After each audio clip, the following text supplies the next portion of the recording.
to the WMC studio for our segment called Weekly Sugarland Roundup. I am Madiha Masood, and today I have the pleasure of speaking with William Ferguson, a dedicated leader and current Sugarland City Council member who is now running for the mayor. With years of experience in law enforcement and a strong commitment to our community, he aims to keep Sugarland safe, thriving, and welcoming for all. Let's get to know more about him. Thank you so much, William Ferguson, to this show. Tell us what inspired you to run for this mayor election. Well, I got to tell you, like you love Houston, Uptown, like you love Houston, I love Sugarland. I have a real deep love for Sugarland and Fort Bend County. I love the people. I'll be candid with you. I love our differences. I love everything about it.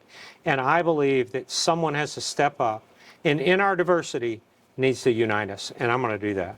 Okay, you have a strong background in law enforcement. How will that help you in this election and particular for the mayorship? That's a great question, because if you've never been a police officer, it would be a question. Maybe you don't see the qualifications, but I got to tell you, when you go to home after home after home of different people, and you learn how to connect with them, and you start to see the similarities in my life and in their life, family to family, it really boils down to three things.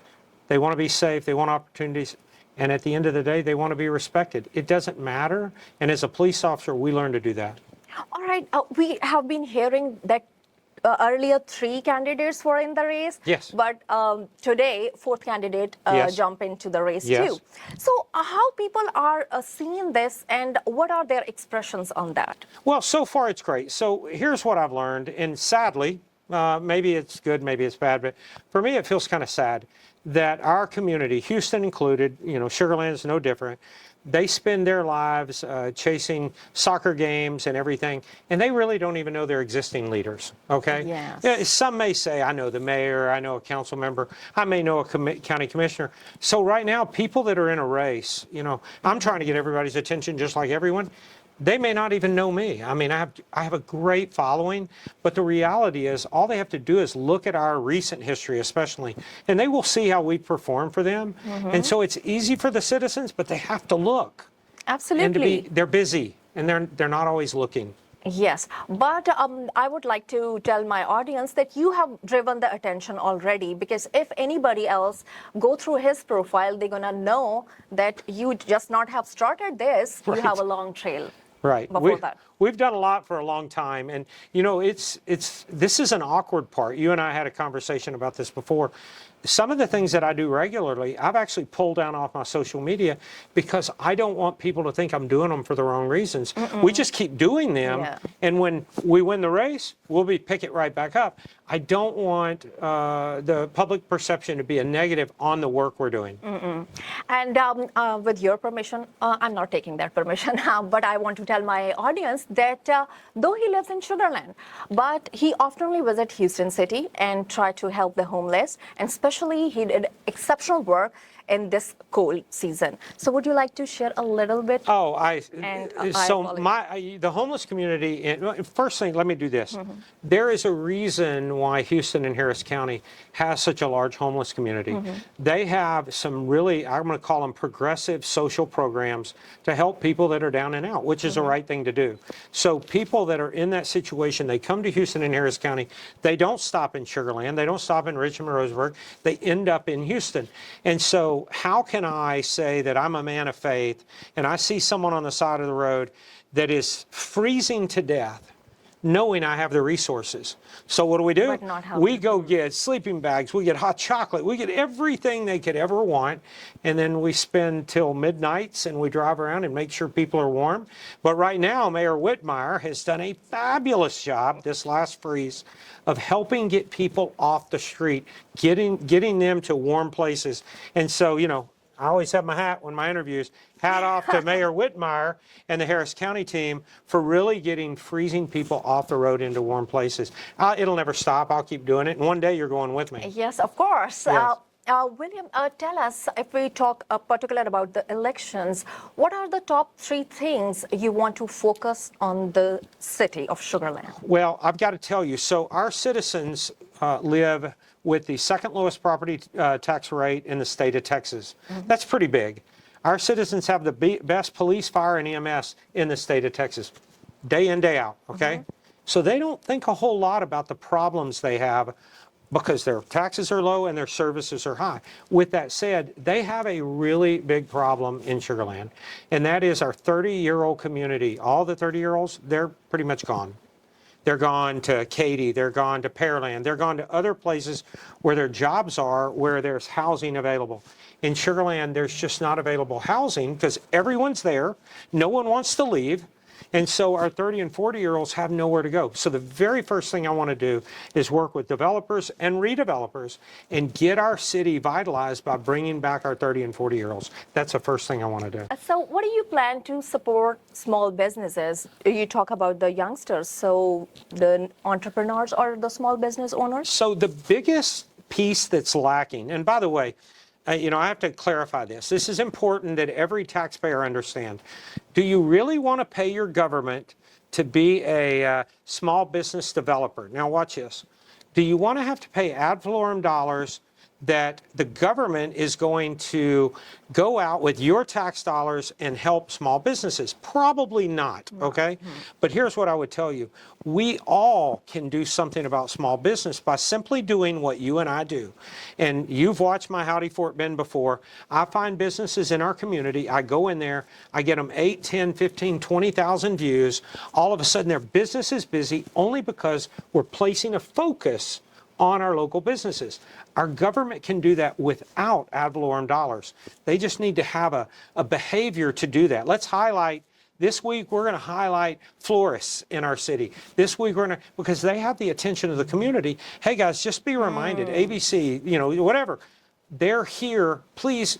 That's the easiest piece. Now, there are also financial incentives that our city can offer through economic development and things like that. We're certainly willing to look at that. That usually happens when you have an employer with large employee base. So you want 500 employees in the city, you will usually find a way to incentivize them to stay longer because those employees do what? They house there, they eat there, they buy there. You want your employees local. Now, the smaller ones, you've just got to give some attention to, a little love to them. We can do that. All right. Growth is a big topic. How will you ensure the city to grow with their responsibilities? Okay, now that's you just painted a big picture. So a lot of people in our communities will tell you right now, I don't want to grow anymore. We don't want any more people. No more people. Here's why. They equate people to mobility problems. They equate people to trouble, right? But the reality is that's not true, okay?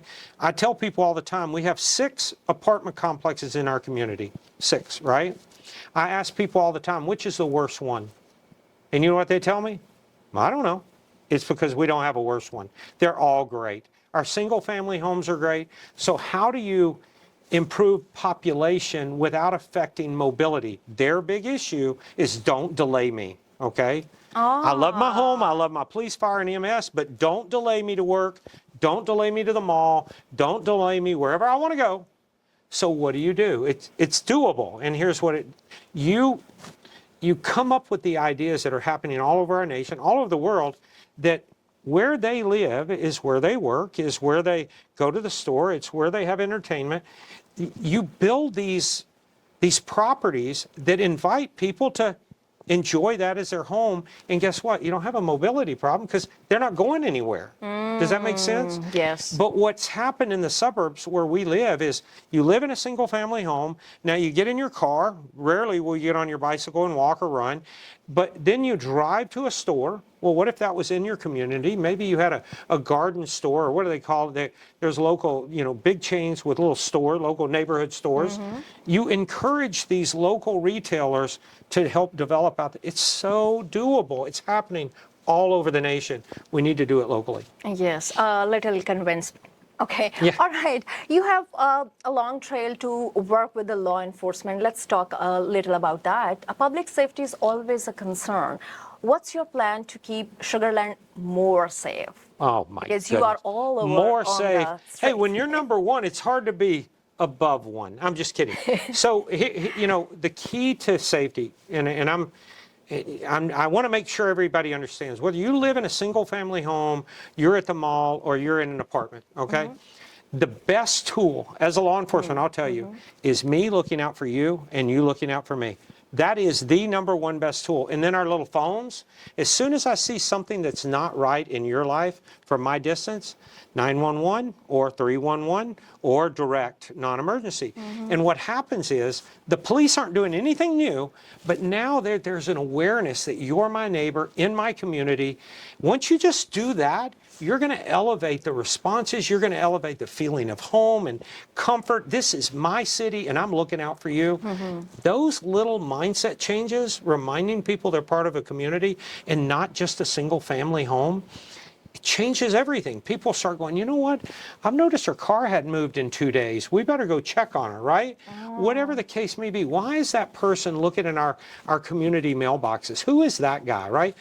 911. Non-emergency, 311, whatever it is, the more we look after each other, the police department has not had to do anything. We've equipped them, we've trained them, we've staffed them.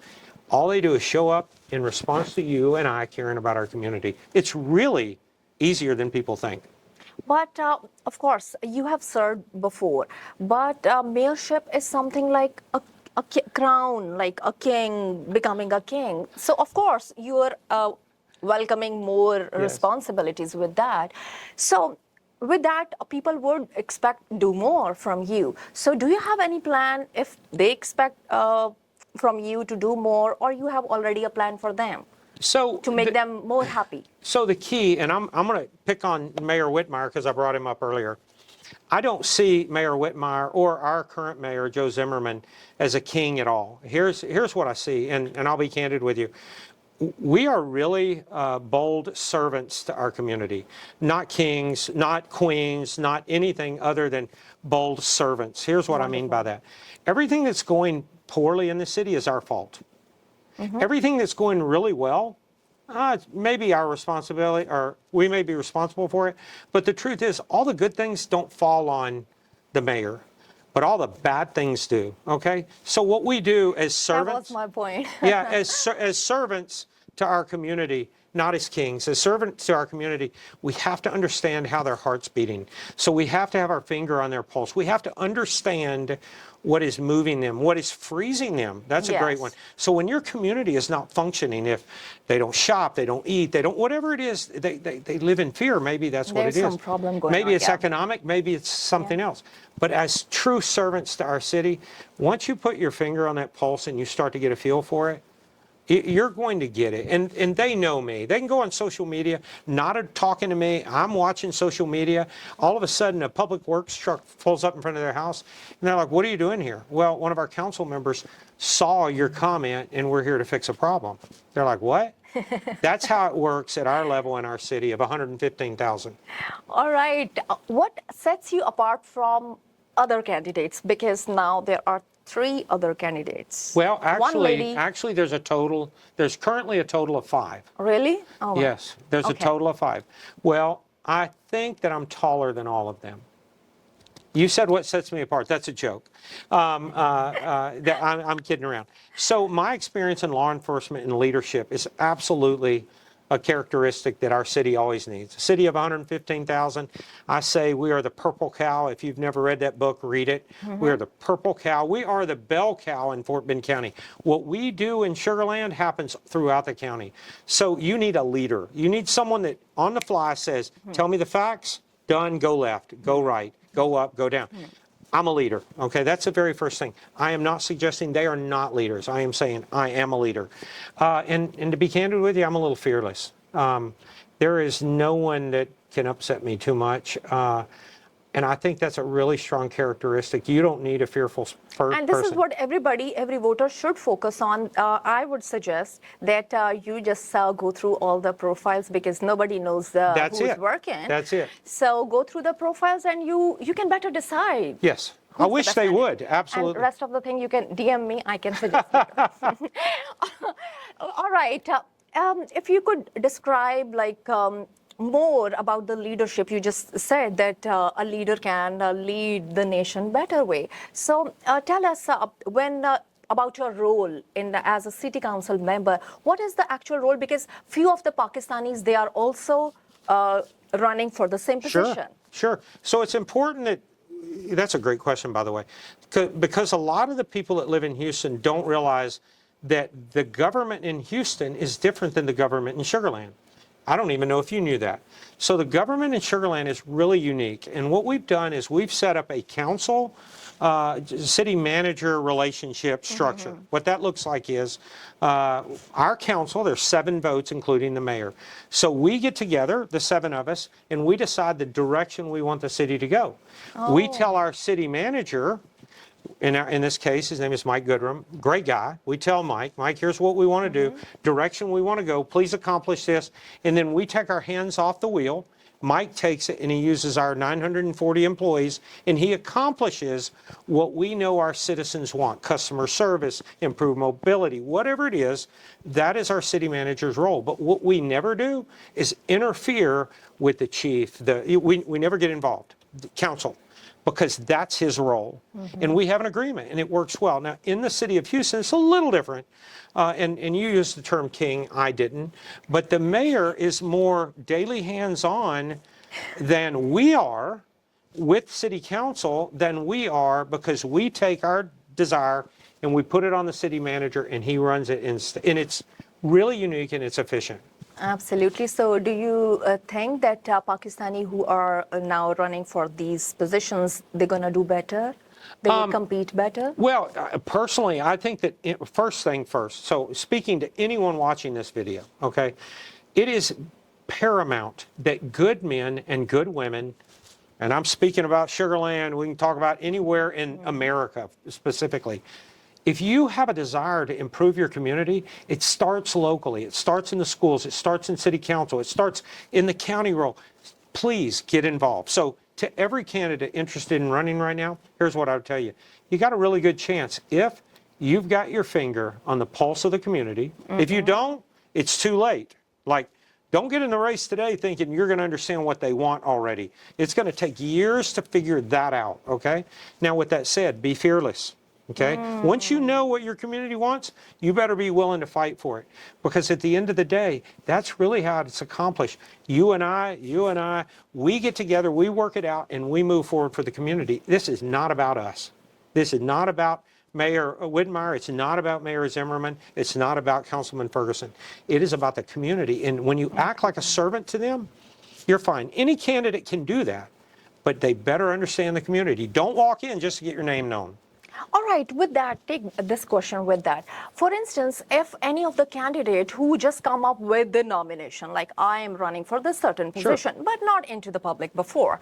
So you have been living in Sugar Land for long. So how people treat these kind of candidates? Well, they don't know how effective or sincere those individuals are, whoever they may be. I'm not putting a name to them. The community knows. Like I'm just a new face and I'm coming to you, please vote. Right. They know. Like, okay, they're going to say, well, what have you done for us before? And you'd be like, I never. No. And it doesn't mean you have to start with 25 years of experience. But if you've served your community on any level, whether you're on a school board or whatever, you can say, look, I understand what's concerning you here because all your neighbors are telling me the same thing. Really? Yeah, I've never run for office before, but I get it. And here's what I want to do to help.